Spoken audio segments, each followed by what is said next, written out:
Sunday School class patungkol sa exposition of the 1689 London Baptist Confession of Faith, Chapter 26.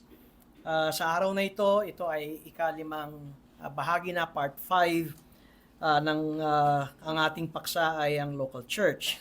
Tayo ay nasa paragraph 8. Pinalakihan ko ng konti. Kung kaya nyo nang basahin sa likuran. Ito ang paragraph 8 ng ating chapter 26 ng 1689 London Baptist or kaya 1689 Baptist Confession of Faith. At ganito ang sinasabi ng paragraph 8, a particular church gathered and completely organized according to the mind of Christ consists of officers and members, and the officers appointed by Christ to be chosen and set apart by the church, so called and gathered, for the peculiar administration of ordinances and execution of power or duty, which he entrusts them with or calls them to be continued to the end of the world, are bishops or elders and deacons. Tagalog, tingnan natin. Ang isang partikular na iglesia na nagtipon at ganap na itinatag ayon sa pag-iisip ni Kristo ay binubuo ng mga may katungkulan at mga kasapi. At ang mga may katungkulang itinalaga ni Kristo na pipiliin at ibubukod ng iglesia na tinatawag at tinipong ganito para sa partikular na pagsasagawa ng mga ordinansa at pagtupad ng kapangyarihan o tungkuling ipinagkatiwala sa kanila o itinawag sa kanila ay ang mga obispo o mga matatanda at ang mga diakono. Sa ating pag-aaral ay sinasariwa ko dito na ang Panginoong Jesucristo ang siyang nagbibigay ng kapangyarihan sa isang iglesia. Dahil tayo ay nasa paksa ng local church, ang bawat lokal na iglesia ay ang Panginoon ang siyang nagbibigay ng kapangyarihan dito. At pagkatapos ay titignan natin, ang Panginoon din ang siyang nagbibigay ng kapangyarihan sa mga tinatawag nating namumuno. Sa mga officers, yung tinatawag nating church officers. At itong mga namumuno na ito ay tinatawag na mga bishops, elders, at diakono. Obispo, matatanda sa iglesia, hindi yung may uban, pero elders, spiritually mature, and deacons, diakono. At itong makikita natin na obispo o kaya ay elders o matatanda ay merong specific, no? Meron silang specific duties in their own congregation. Ang punto nito ay ang pagiging Panginoon ng Panginoong Jesucristo ay makikita natin sa church government. Kung bakit ang isang lokal na iglesia ay dapat may pamunuan, no? Merong government, ay dahil ito ay sumasalamin sa pagiging Panginoon ng ating Jesucristong tagapagligtas. Ngayon, ang tinitignan natin ay ang tinatawag nating particular church o kaya lokal na iglesia na tumatanggap ng katuruan at ito ay patungkol sa mga inihiwalay na para mamuno o yung mga officers at tignan natin ang kanilang role in its governance. At sa paragraph 8 na ito ay sinasabi dito na itong katuruan na ito bagamat parang pang Reformed Baptist lamang, pang 1689 London Baptist Confession of Faith, but itong utos na ito, itong tinatawag nating church commands na nasa ating pag-aaral at nasa talata sa banal na kasulatan, these are universal. Ang point natin ay hindi lamang ito pang-Baptist. Ito ay universal at ito ay kailangan and necessary for the life of all churches in all places. Kaya ating bibigyan ng focus dito ay itong sinasabi nating a gathered church at saka completely organized. Pag sinabi nating a gathered church sa ating confession, yan ay lokal na iglesia. At pangalawa, ang sabi ng ating confession, ito ay completely organized. At yan ay isang organized local church. Ngayon, sa pag-aaral natin ng confession na ito, ay sinasabi rin na pwedeng ang isang church ay maging isang church nang walang elder at walang diakono. Ngunit ito ay isang iglesia na hindi kumpleto. It may exist while incomplete dahil ang church ay binubuo kung sila ay nakakatipon-tipon sa isang particular na lugar, yan ay isang local church. Meron kasi in practice na mayroong mga lokal na iglesia na walang pastor at wala pang diakono. But sila ay maari na matawag na church, pero merong description o paglilinaw, pero hindi pa ito kumpletong iglesia. Ngayon, kapag meron ng elders o kaya elder at merong diakono o kaya mga diakono, kung minsan ay sinasabi na ito ba ay essence of a church? Ang sagot natin dito ay kung merong kung walang elders at deacons, ay maaaring sasabi natin, pwede silang tawaging church, hindi nga lang kompleto. Pero kapag meron ng mga pastor o elders and deacons, yan ay sa ikabubuti. It is for the well-being of a local church. Ngayon, tingnan niyo si Thomas Goodwin. Ito ang mga 17th century na mga particular Baptist. Noong araw, kapag tinawag na particular Baptist sa panahon natin ngayon, ay ito yung ating sinusundan na daan ng mga Reformed Baptist.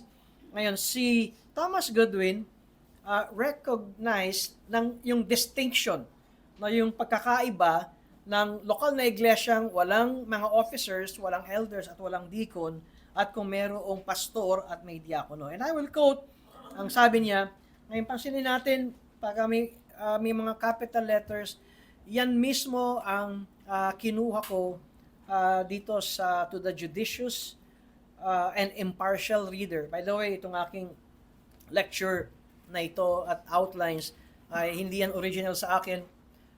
Yan ay galing kay Sam Waldron sa kanyang exposition ng 1689 Baptist Confession of Faith. Yan din ay galing kay James Renihan doon sa kanyang libro na To the Judicious and Impartial Reader. At meron din galing doon sa New Exposition na kay Rob Ventura. Yun yung aking tatlong references.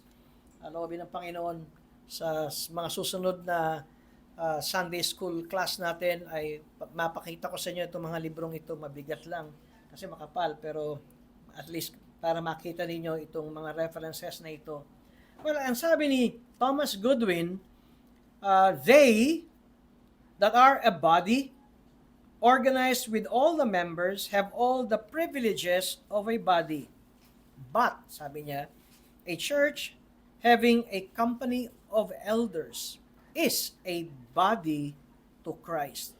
And pati ang spelling ng kanyang completely, ayan yung 17th century na spelling ng completely and completely organized. Ngayon, ang point ng sinasabi dito ni Thomas Goodwin, at yan ay sa kanyang Of the Constitution, Right, Order, and Government of the Churches of Christ, ang point niya rito ay ganito: a completely organized church ay mayroong officers at saka mayroong members.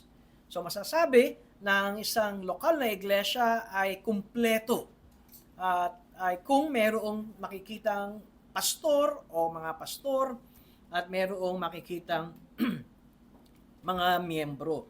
Yan ang ibig nating sabihin at sa pag-aaral natin ng a gathered church and completely organized. Kahapon, aming nasaksihan ni Eve yung commissioning ng church dito sa May Rodriguez, Rizal. Ngayon ay former outreach ng Cubao Reformed Baptist Church. Naging guest preacher na rin natin yung pastor ngayon, si Mon Mendoza. Ngayon ay Pastor Mon Mendoza na siya.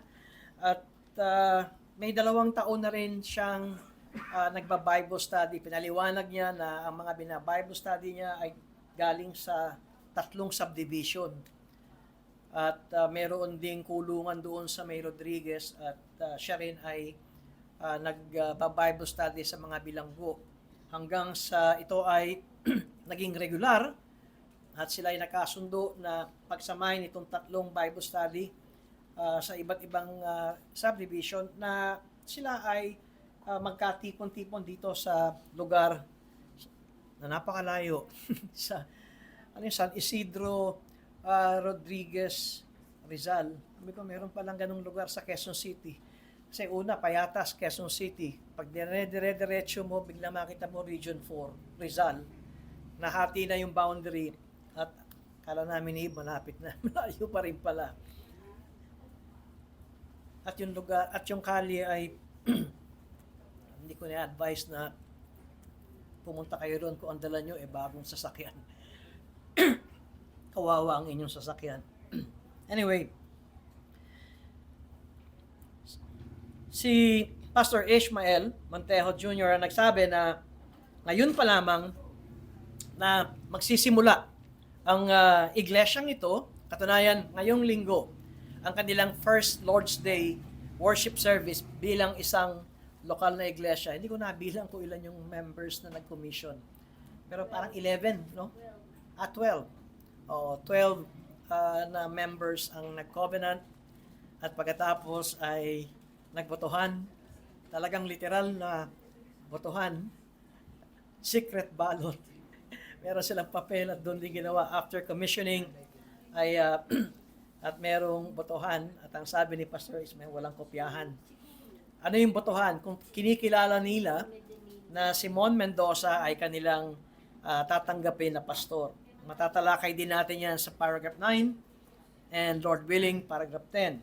Ngayon, tingnan natin ang ating pag-aaral dahil ito ay patungkol sa appointed government o sa Tagalog ang itinalagang pamahalaan nito. At ito ay binubuo ng paragraph 8, 9, 10, 11, 12, and 13.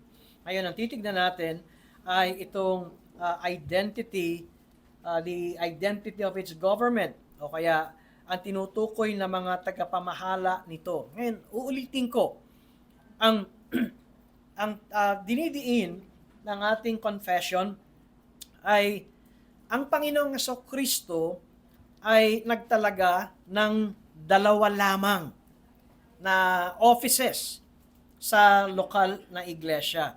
At yan ay walang iba kundi ang mga matatanda, elders sa Ingles, at ang mga diakono. At nililinaw din ng ating confession that elders, bishops, and pastors, pare-pareho lang yan. No? Kung mababasa mo, kumisan, kung ang Bible ninyo ay King James Version, hindi nyo mababasa rin yung elder, kundi ang mababasa nyo ay bishop. At sinasabi ng ating confession, ito man ay bishop, ito man ay tinawag na elders, o kaya tinawag na pastors, itong 3 ito ay hindi 3 magkakaiba. They occupy exactly the same office. At sa mga Puritans ng mga panahong ito, in fact, kung titignan natin, sasariwain natin yung 17th century na mga Baptist, na mga particular Baptist, ang isa sa ipinaglalaban ng mga Puritans ay ito, na ang elders at ang bishop at ang pastor ay iisa lamang. At sila mismo, ang mga Puritans, ang kumakalaban. No? They reject the distinction between bishops and elders dahil merong isang iglesia na tinatawag na yung kanilang form of government ay yung Episcopalian form of church government na inihiwalay ang office ng bishop sa office ng elders at saka ng pastor. Ang ating confession ay nagsasabi that the main biblical assertions ay dalawa lamang ang office. At sa church government, ito ang makikita sa New Testament. Number 1, ang biblical assertion. First, only these two offices are mentioned in the New Testament passages ng mga officers, no, or continuing offices of the local church. Hindi ko nababasahin sa inyo yung Pilipos 1:1 at 1 Timoteo 3:1-13 dahil pag tinignan natin yan ay nababanggit dyan ang elders, ang matanda at ang diakono. Katunayan sa Timoteo, nandun yung qualification ng kung King James ang inyong Bible, bishops, o kung hindi King James ang inyong Bible ay elders ang ilalagay. Kaya ang punto dito na gusto kong makita natin ay walang ibang office or offices na ating makikita sa New Testament. Ngayon, elder, pastor, o kaya diakono o mga diakono. Ano yung titulong misyonero? Saan natin ilalagay yung misyonero? Ayun, kung may mag-o-ordain ng misyonero, saan mo ilalagay? Pag sinabi mong iba ang misyonero sa elder, narinig ko ang paliwanag, ganito ang paliwanag. Ang elder ay confined sa local church. Ang missionary ay hindi confined sa local church. Siya yung pinapahayo at nagsisimula ng church. Kaya siya ay missionary. At maaring siya ay italaga at ma-ordain na maging pastor kapag yung kanyang gawain sinisimulan ay mamunga at magkaroon ng mga dumadalo at mag-commit sila na sila ay makakatipon-tipon sa lugar na yan ng magiging regular na pagtitipon ay doon lamang na ito, ang missionaryong ito ay magiging isang ordained pastor ng local church. Ngayon, bakit ko sinasabi ito? Dahil may mga ibang churches nag-ordain ng missionary. Ang tanong ay, kumisan pag narinig natin ang sense nito na, missionary nga ay sent out, pero kung tayo ay magiging firm at ang ating titignan lamang ay ang New Testament, dalawa lamang ang ating makikita. Ikaw ba ay isang elder, pastor, bishop, o ikaw ba ay isang diakono? Kaya uulitin ko, only these two offices are mentioned in the New Testament passages on the continuing offices of the local church. Number 2 ay itong the office of elder or presbyter, o minsan ay mababasa nyo sa English Bible, overseer or bishop and pastor, at meron pang isa, shepherd, are one and the same. At kung kaya nyong makita itong mga passages na ito, yan ang mga talata sa New Testament na magpapakita ikaw man ay tawaging presbyter, ikaw man ay tawaging overseer, bishop, pastor, shepherd, ito ang mga talata at ito ay isa lamang. Ikatlo ay yung plurality of elders in each local church. Dahil makikita natin sa New Testament wala tayong makikitang soul pastor. Ang New Testament ay nagsasabi at pati sa ating confession na walang nag-iisang pastor sa New Testament. At pagdating sa confession, ito rin ang norm. Ito rin ang itinuturo sa atin. A plurality of elders ang itinuturo sa atin. At nariyan yan sa mga talata, no, na sa Acts 14 verse 23, Acts 20 verse 17, Philippians 1, Thessalonians 5:12. At pag nakita niyo itong mga passages na ito, ay nandoon ang salitang mga elders. Minsan, makakarinig tayo ng nag-celebrate ang church ng anniversary, 40 years na silang Reformed Baptist. Nag-iisa pa rin yung pastor. Anong problema? Bakit nag-iisa yung pastor? Well, sa ating iglesia, dati dalawa kami. Nag-resign yung isa. Ngayon, bakit hindi tayo kumuha agad ng kapalit?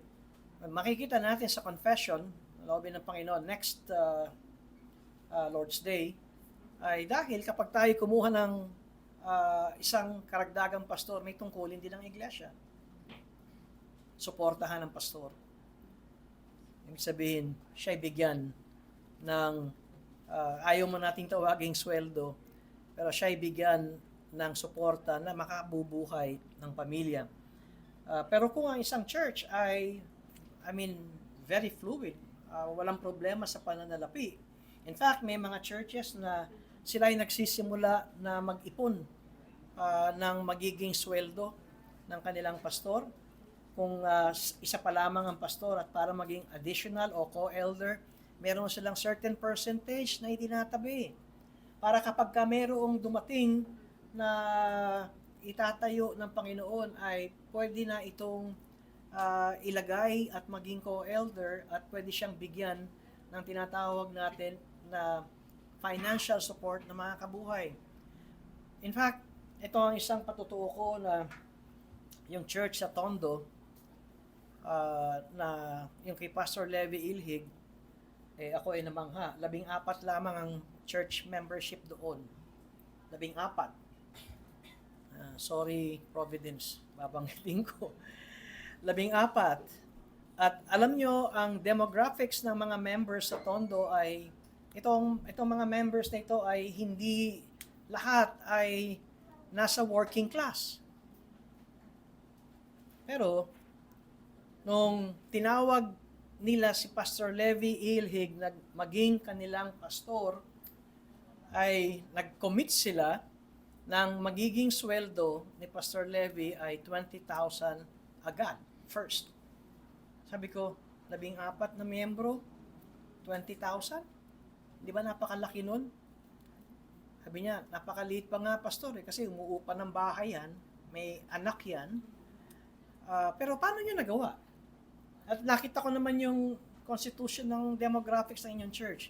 Sabi niya, matagal kaming walang pastor. At miski na nung pandemic, na wala kaming pastor, ang nagpipreach sa amin ay galing sa Cubao Reformed Baptist Church. Ang ginawa namin, nagtatabi na kami ng pera. Meron na kaming allocation buwan-buwan na para pagka may pastor na kami, ay meron kaming paghuhugutan ng pananalapi. Well, at ganito nga ang nangyari na hindi agad-agad na kung bakit kaya nila magbigay ng ganon. Ngayon, pagdating sa plurality, ang next question dito ay kaya bang swelduhan ng church ang ikalawang pastor at ikatlong pastor kung kinakailangan man. At para ito ay makita natin bilang Reformed Baptist Church, because the norm sa ating confession is plurality of elders, di ba parang napapanahon na rin na magkaroon din tayo ng isang funding for an additional elder someday. Tungkulin niya ng ating mga diakono na maglagay sila ng isang pondo para dito. Kung saan nila kukunin. Kaya may diakono ang iglesia. Number 4, though these elders, tingnan ninyo, kahit dun tayo sa plurality of elders, though these elders hold the same office and thus have the same authority, kung plurality of elders ito, wala tayong senior pastor, junior pastor, associate pastor, pantay-pantay ito. Kahit bago lamang siyang na-ordain na pastor, but ang point natin, this does not mean that they are and must be equal in every respect. Unang-una ay tinitignan natin na sa lokal na iglesia, bagamat ito ay isa at binubuo ng napakaraming mga bahagi, unang-una ay merong tayong nakikitang diversity as to spiritual gifts. At itong sinasabi natin, iba-iba ang spiritual gifts ng mga elders, and so it also follows na iba-iba rin ang mga kaloob ng mga pastor. Kung sinasabi natin merong 3 o 2 na mga pastor sa isang iglesia lokal, ay naroon natignan natin yung diversity ng kanilang mga kaloob. Merong ibinigay ang Panginoong Jesucristo ng parable. Matandaan niyo sa Matthew chapter 25, verses 14 and 15. Ito yung parable na ang Panginoon ay tumawag ng kanyang mga stewards, yung mga meron siya binigyan ng 5 talents, yung isang steward niya binigyan niya ng 2 talents, yung isa ay binigyan niya ng 1 talent. Ang talent ay hindi talentong kumanta at sumayaw, kundi ito ay halaga ito'y kalakal, ito'y halaga ng pananalapi. Ngayon, tingnan ninyo, ang Panginoon ay nagbigay sa isang manggagawa ng 5 talento o paglagay natin ng 5,000, ang isa ay 2,000 at ang isa ay 1,000. At pagkatapos, anong ginawa nung 3 yon, yung 5, yung merong 5 talento, kinalakal agad at tumubo pa ito ng 5. Yung binigyan ng 2 talents ay ininvest at tumubo ito ng 2. Yung isa, ibinaon lang. Diba? At yung ibinaon, walang tubo, ang siyang nailagay sa kunin yung isa at sabi ay itapon siya sa lugar na siya ay parurusahan. Ngayon, dito lamang sa Mateo 25 na ito na tinutukoy ko, ay meron na tayong makikita na degrees, or degrees of gifts. Na merong mga elders na merong ganitong kaloob, kung ito ay 5 talents, ito ay 2 talents, o ito ay 1 talent. Kaya, masasabi natin, kung merong diversity sa giftings, ay meron ding diversity pagdating sa financial support. Mayroong sinabi si Apostol Pablo kay Timoteo sa 1 Timothy chapter 5, na dito sa may talatang 17 at 18. 1 Timothy chapter 5 verses 17 and 18. Ang matanda na namamahalang mabuti ay ituring na may karapatan sa ibayong karangalan. Lalong-lalo na ang mga nagpapagal sa pangangaral at sa pagtuturo. Verse 18, sapagkat sinasabi ng kasulatan, huwag mong lalagyan ng busal ang baka kapag gumigiik. At ang manggagawa ay karapat-dapat sa kanyang sahod. Ngayon, yung law, yung tinatawag na law of nature, ay yung kung ang baka ay gumigiik at nagtatrabaho, pakainin mo yan. Di ba kung minsan nga, pati nga baboy, di ba, patabaing baboy. Kasi binibilang mo, darating sa Pasko ka na, hanggang Pasko ka na. Pero inaalagaan ang baboy kasi papakinabangan ka sa Pasko. Ngayon, ang baka, ay dahil ito ay iyong mapapakinabangan sa iyong lupain, inaalagaan din yan. Yan ay law of nature. At dahil dito ay sinasabing pati ang mga nagpapagal ay dapat na tumanggap ng kanilang sahod. Kuminsan ito nagiging argument, Pastor, hindi ba nagtatrabaho ka para sa Panginoon? Dapat tiisin mo kung meron kami bibigay o wala. Hindi yan ang turo ni Apostol Pablo. Dito, sa verse 17, ay meron tayong makikita na diversity as to financial support. Dahil merong elder na namamahalang mabuti at mas bibigyan siya ng iba yung karangalan. At kay Pablo, ang karangalan dito ay hindi lamang respeto sa salita, kundi ang karangalan dito ay pati ang pagbibigay ng pinansyal na probisyon. Dahil ang karugtong ng 17 ay ang baka na gumigiik. At dito ay meron tayong makikita na bibigyan ng iba yung karangalan sa verse 17, lalong-lalo na ang mga nagpapagal sa pangangaral at sa pagtuturo. Kaya batay dito ay masabi natin na merong iba't ibang mga antas o kaya ay pagkakaiba when it comes to financial support. Well, kung meron kayong kilalang church na merong plurality of elders at tatanungin ninyo na ano yan, pantay-pantay ba ang sweldo? Sasabihin nila hindi.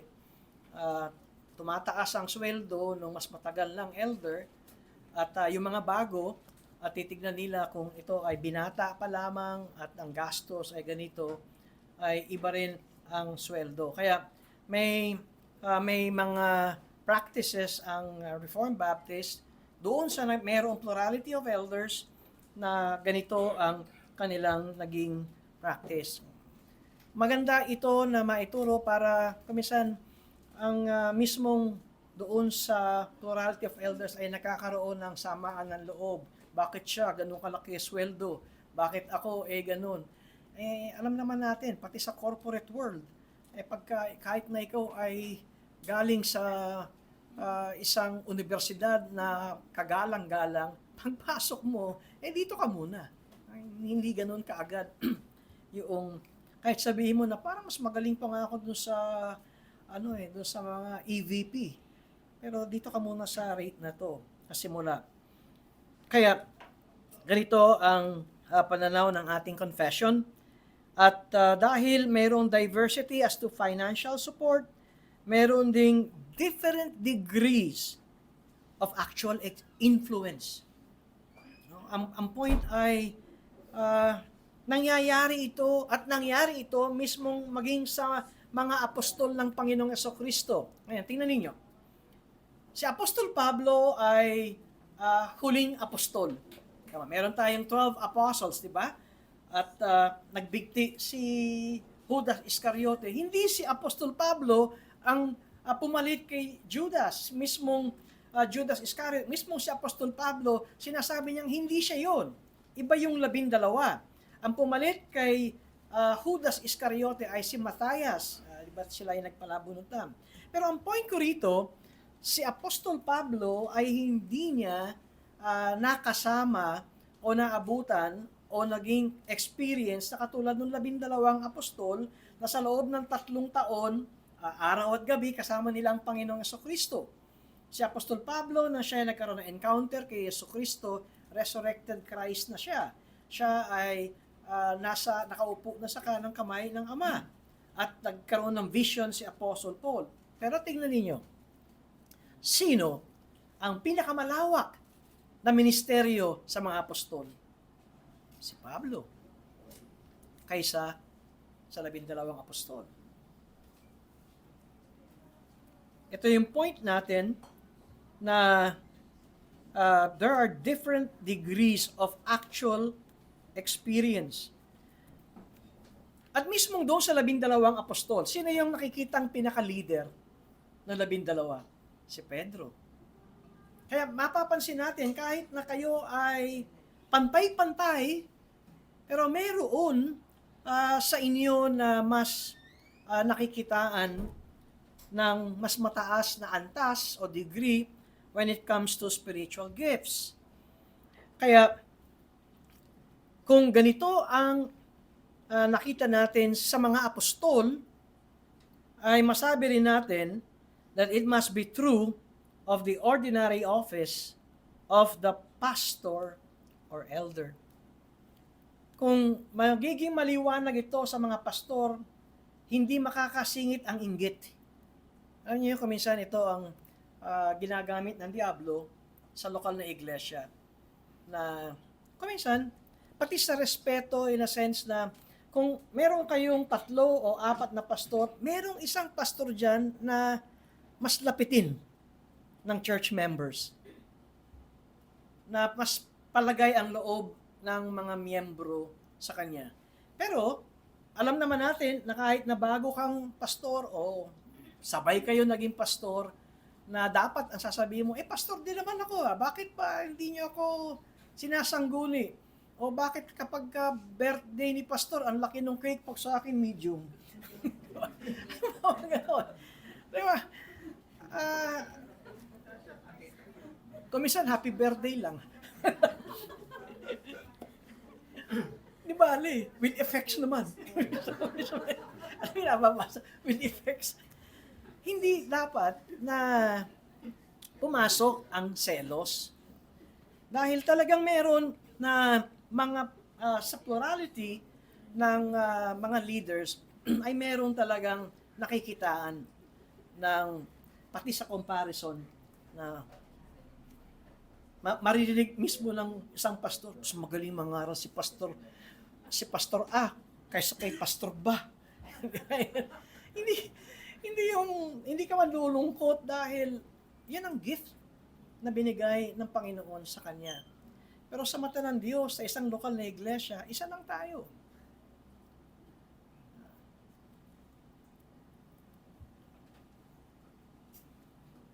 At tingnan din natin pala, babalikan ko yung ating confession, babalikan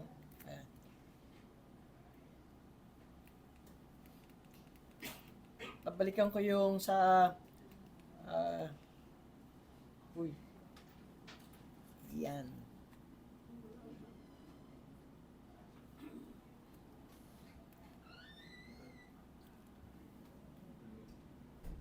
Okay. Tingnan niyo ito.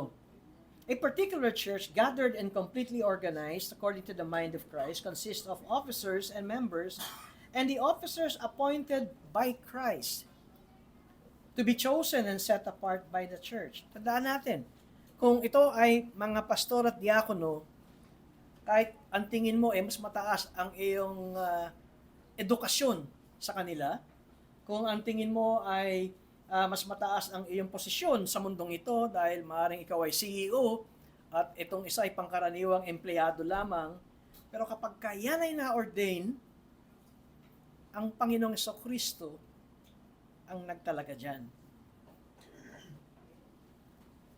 Kaya hindi minamaliit ang mga ordained ministers, be it pastors or deacons.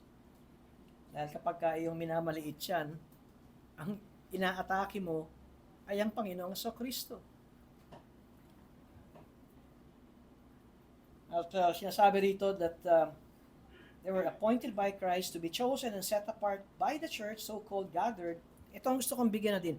For the peculiar administration of ordinances and execution of power or duty which He, meaning Christ, entrusts them with or calls them to be continued to the end of the world, are bishops or elders and deacons. Ngayon, ang gusto kong ipakita dito ay mayroong specific responsibility ang mga officers na ito. Makikita natin sa chapter 28 ng ating confession na pagdating sa administration ng ordinances, baptism, tsaka Lord's Supper, yan ay directly specified sa mga ordained ministers or uh, uh, officers ng iglesia. At ang isa ay itong the execution of power or duty as entrusted or called to by Christ. Ngayon, ang point nito ay yung word na peculiar. Ano ba ang ibig sabihin ng word na peculiar? For the peculiar administration of ordinances and execution of power or duty. Ang ayon sa Oxford English Dictionary, ay ipinakikita rito that it seems to have the sense of something which is the property of or belongs or relates exclusively to an individual or group of individuals. Ang point ay itong mga elders at itong mga diakono ay merong silang peculiar o exclusive na tungkulin at authority. Kaya nga, ang mga particular Baptist churches, although they would limit the actions of both elders and deacons, pero ang flow of thought na gusto kong makita natin sa ating confession ay ito.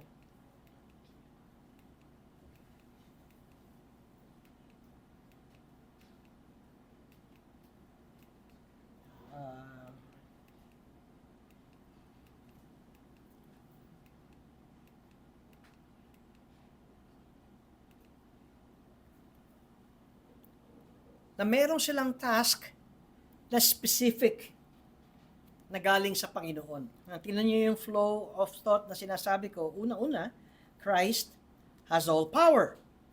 Pagkatapos, ang Panginoong Jesucristo ang siyang nagbibigay ng kapangyarihan niyan at otoridad na yan that is necessary for its life to the church. Ang Panginoong Jesucristo ang ulo ng iglesia at ang Panginoon na nagbibigay ng lahat ng otoridad at kapangyarihan para sa buhay ng iglesia. And by virtue of this power and authority, elders and deacons are chosen and granted authority for their task. At ito yung sinasabi ko kanina, minsan sa church ay mas marami pang talagang mas mataas ang kanilang katungkulan kaysa sa church officers. Pero ang tamang puso't isipan, ang Panginoong Jesucristo ang naglagay sa kanila. At dahil ang Panginoong Jesucristo ang naglagay sa kanila, ay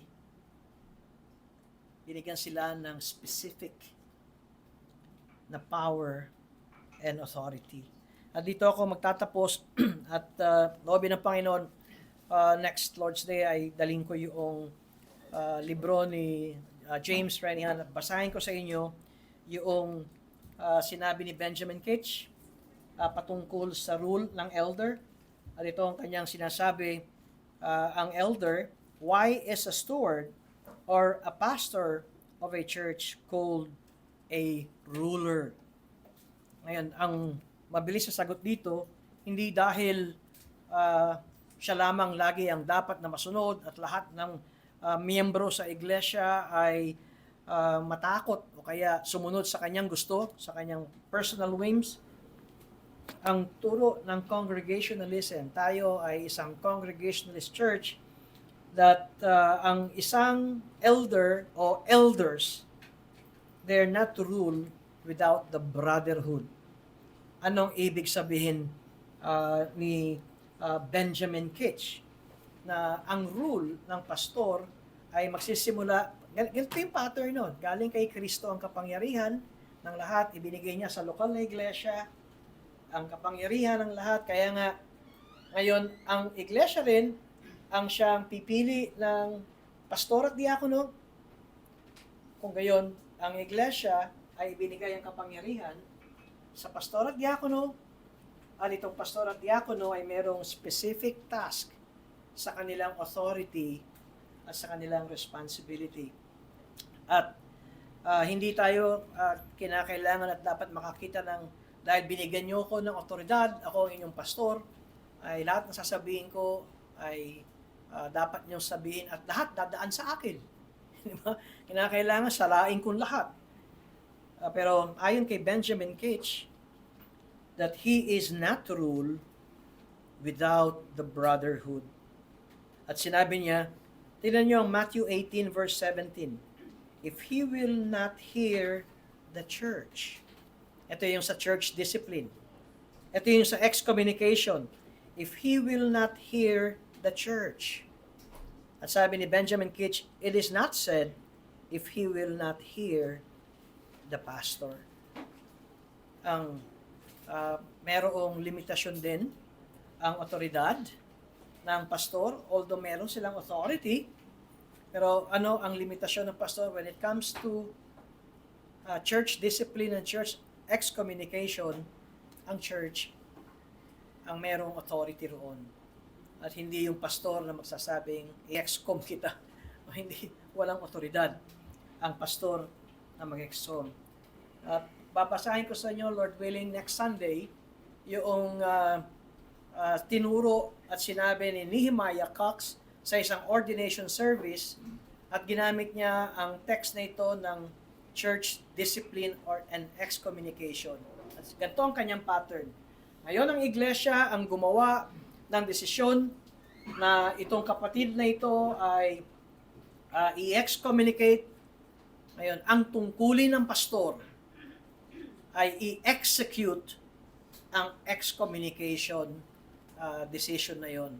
Kaya ang executor ay ang pastor, pero ang nag-decide nito ay ang iglesia. Kaya nawa, kapag merong tayong, wag naman sana, pero kung meron tayong mga future na excommunication or church discipline sa mga members, ay wag tignan ng member na ang pastor ang nag-excom sa kanya, kundi ito ay desisyon ng iglesia. Ang pastor ang nag-execute noong excommunication or church discipline sa kanya. At nawa, makita rin natin sa mga pastor na kung siya ay masyadong mataas ang kanyang leadership personality, ay mayroong limitasyon na binibigay ang confession at ang scripture sa kanya.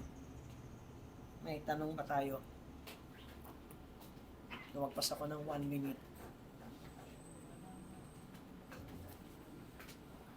So wala tayong ordinary missionary ha.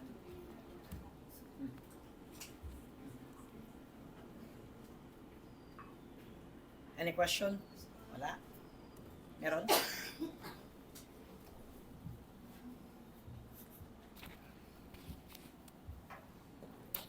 Kailan po kinakailangang magtalaga ng additional pastor ang isang church?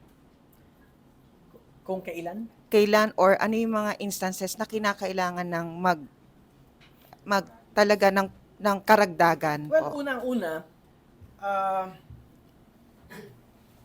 yung sinasabi na yung gusto maging pastor ay meron siyang personal na workings na ng Diyos sa kanya, meron na siyang desire, at nakikita yung kanyang gift sa pagpapastor, nakikita ng church yung kanyang gift, at kung ang church ay lumalawak at lumalaki, ay ito ay isang paraan na i-consider itong taong ito, itong lalaking ito na siya ay ihanda sa pagiging pastor.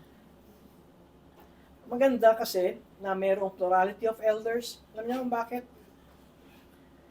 Kadalasan ang practice ng mga churches ay 40 taon na siyang pastor at convenient na siya doon dahil meron siyang 5 elders. So sabi niya, wala kaming problema kasi 5 diakono. Siyang nag-iisang pastor at may 5 diakono. At meron kaming unity sa officer. 1 elder, 5 deacons. Marami akong nakitang kontento sila sa ganun. Pero iba ang approach ng mga diakono sa pastor. Kasi nandun pa rin yung sa tingin ng mga diakono, pastor kayo. Pero kung ang church ay mayroong plurality of elders, at ito ay biblical church at organized gathered church, makikita ng itong mga pastor na naidadagdag, tayo pantay-pantay. So, pwede kong tawagan ng pansin ang co-elder ko sa mga issues and matters na ito. Iba ang antas ng church officers ng deacon sa pastor. Although dapat ay makitaan natin ang unity ito, kaya kailan ang tanong ay mailagay dapat sa isipan ng isang Reformed Baptist Church na ang norm. Sa New Testament, makita natin, hindi lang isang pastor ang lokal na iglesia. At sa confession, ay ipinapakita na plurality of elders ang naroon. Kaya, kung merong napupusuan at pinakikita na ng Panginoon ang gifting ng kapatid na ito, ay magsimula na ang church ay maghanda at manalangin. Sabi ko nga, tungkulin ng church na kung meron mang may dadagdag na magiging elder o pastor, ang isang titignan nila ay kaya ba ng church? Kaya ba ng church na siya ay suportahan? Natatandaan ko noon, nung nagsisimula pa lang itong church na ito, charismatic, sariwang charismatic at patungo sa Reformed Baptist, ay si Pastor Noel ay in-invite namin at ang kanyang preaching noon ay wag niyong tipirin. Parang yun ang point ni Pastor Noel. Hindi tinitipid ang pastor. Hindi yung kung kasi ang nangyari noon ay bayad muna ng 30 at kung magkano matira ay doon sa pastor. Medyo na-hurt si Pastor Noel doon. Sabi niya, hindi ganito ang church. At hindi kayo pagpapalain ng Panginoon kung pinababayaan ninyo yung kaloob ng Panginoong Jesucristo sa inyo. Dahil kung ang issue lagi ay inyong tinitipid ang inyong pastor, ang baba ng tingin nyo sa otoridad na binigay ng Panginoong Jesucristo sa lokal na iglesia. Kaya nandun yung kung kailan mas maganda na mayroong plurality of elders dahil ang mga elders mismo ang pag sila'y umupo at nag-usap ay nandun yung parity, diba? Nandun yung magkapantay na pwede mong tuwirin. Wala akong nakita na ganun ka-open at diretso kapag ka-deacon tsaka pastor. Pero kuminsan nakakalungkot, no? Merong mga Reformed Baptist Church, sabi ko nga, kaya naman ng finances. Pwede nang kumuha ng co-elder. Bakit ayaw? Kasi ang paliwanag ay naghahanap ang church ng kapantay ng kanilang sole pastor. Hindi mangyayari yun. Nakita na natin. Hindi mangyayari dahil ang mga elders ay may kanya-kanyang diversity of gifts.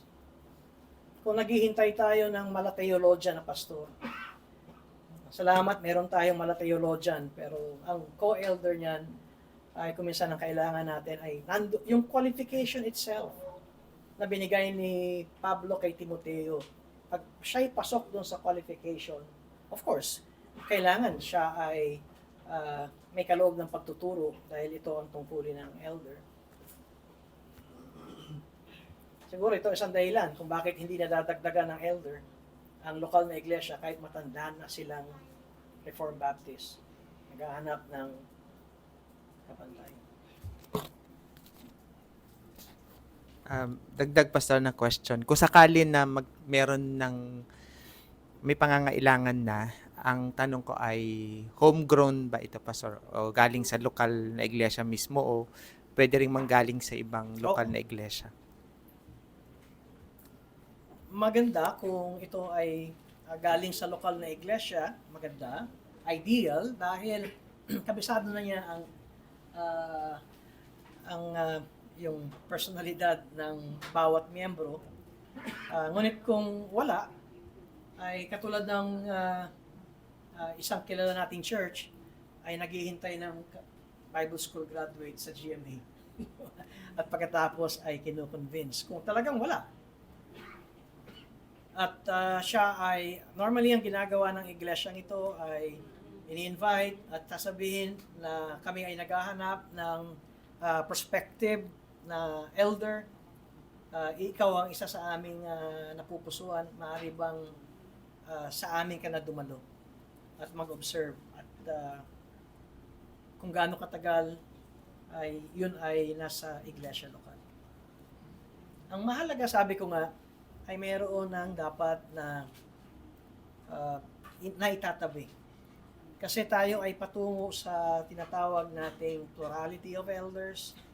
Ngayon, plurality of elders ay parity of elders, pantay-pantay ito sa mata ng Panginoon. Maganda na meron na rin tayong naitatabing alaga. Katulad nga na sinabi ko yung sa Toronto Church na ako'y nagulat, ako'y namangha na kaya nila magbigay ng ganong salary sa 14 na miyembro na may mga estudyante pa doon dahil nag-ipon sila.